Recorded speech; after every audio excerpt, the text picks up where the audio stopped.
Astrophysicists claim to discover wrecked extraterrestrial alien spacecraft in orbit in 1979. As we know, Russians never claimed to have landed on the moon, but they were first to touch outer space. As for the first man and woman in space and the first satellite, the Russians explored space before the Americans. During the Soviet rule, Russia developed several advanced machines which made them a powerful nation. However, the country kept the secrets of UFOs for a long time. There are many popular UFO encounters that occurred in Russia, but the bizarre claim of a wrecked alien spacecraft in the Earth's orbit by Soviet astrophysicist Professor Sergei Bosich is still a big mystery. In 1979, Soviet astrophysicist Sergei Bosich made a claim that shocked the scientists from the US and the UK.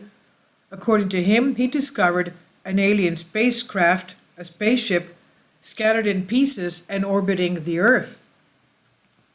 Although it was impossible to get the information about Soviet internal matters, this story somehow reached the front page of the American weekly National Enquirer. Later, it was reprinted by the popular British tabloid Reveal under the title Sensation in Space.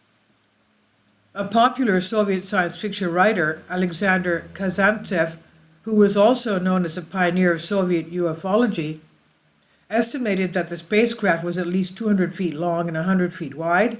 He said it had small domes housing telescopes, saucer antennae for communication, and even portholes. Interestingly, the story was supported by other Soviet scientists such as geologist Alexei Zolotov and physicist Vladimir Azazaha from Moscow. Bosich and Azazaha agreed that the spacecraft had been exploded into 10 pieces 2 years before Sputnik the first launched on December 10, 1955. Each piece was about 100 feet long, they said. Kazantsev and Zolotov added that there could have been the bodies of the crew of the spacecraft in the scattered pieces, whose height could possibly reach up to 9 feet. Both experts advocated that the theory that in 1908 Serbian explosion, popularly known as the Tunguska event, was caused by the crash landing of nuclear-powered alien spacecraft. Obviously, the Western space experts ruled the Russian scientists' theory of scattered alien spacecraft. I guess they ruled them out. If that was the case, then their radar would definitely acknowledge such a big object orbiting the Earth. British expert and Royal Aircraft Establishment, former British Aerospace Company, said, if there were objects the size and distance suggested by the Russians, they would be tracked both by radar and visually. We have seen no such objects, they said. While Vladimir Azazaha said meteors do not have orbits, they plummet aimlessly, hurtling erratically through space, and they do not explode spontaneously.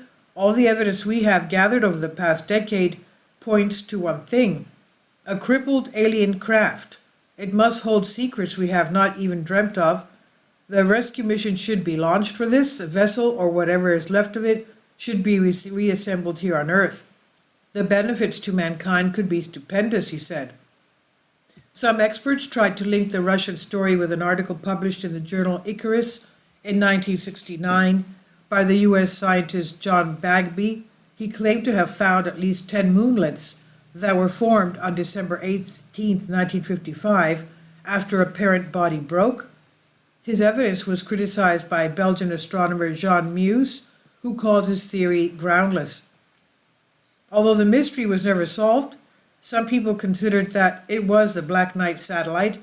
At the same time, others suggested that the Russian government was expecting to launch a joint mission with other countries, in particular the United States, to retrieve the spacecraft debris. Whatever could be the reason behind this case, it became a sensation and was also forgotten without any satisfactory remark.